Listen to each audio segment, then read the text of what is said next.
Alors Greg, tu vas nous parler du film Une bataille après l'autre que tu as été voir au cinéma. Déjà, j'ai beaucoup aimé déjà pour le casting. J'ai trouvé que DiCaprio était excellent. Sean Penn est juste parfait, vraiment énorme. Si ça continue comme ça au niveau des sorties de films, je parierais sur un petit Oscar pour un second rôle pour Sean Penn, je pense. Et bah, la réal est top. Après, bon, voilà, le réalisateur a plus grand chose à prouver. Il a réussi à nous faire un petit film de 2h45, pour moi, qui passe tout seul. Il y a différents niveaux, il y a de l'humour, il y a de l'action, le film bouge vraiment bien, l'histoire est hyper intéressante et il y a juste les 5 dernières minutes que j'ai trouvées ratées.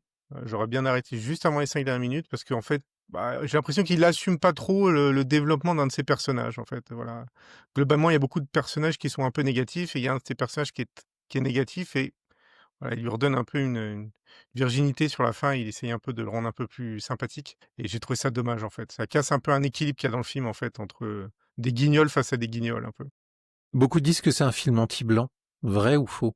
Je l'ai pas ressenti comme ça. Alors je pense qu'on dit ça parce que, il y a une partie, on va dire côté bourgeois militaires qui sont, je pense, de mémoire, que des blancs et après de l'autre côté, en face d'eux, il y a quand même un clan qui est en effet où là, il y a plus de noirs, il y a un mélange noir-blanc, mais en même temps, je trouve qu'il y a presque un truc ridicule parce qu'on a presque l'impression que c'est des gens qui s'obligent au métissage.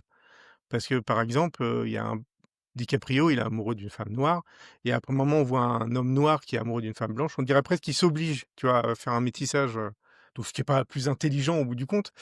Mais je pense que les gens ont pensé ça parce qu'en effet, il y a un côté des méchants, c'est des méchants blancs, mais bon, voilà, je l'ai pas ressenti comme ça, moi, en tout cas. Ok.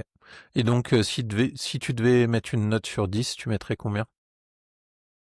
J'aurais pu mettre très, très haut s'il y avait pas les 5 dernières minutes. C'est dommage parce que ça m'a un peu gâché le truc, mais je mettrais haut quand même, hein.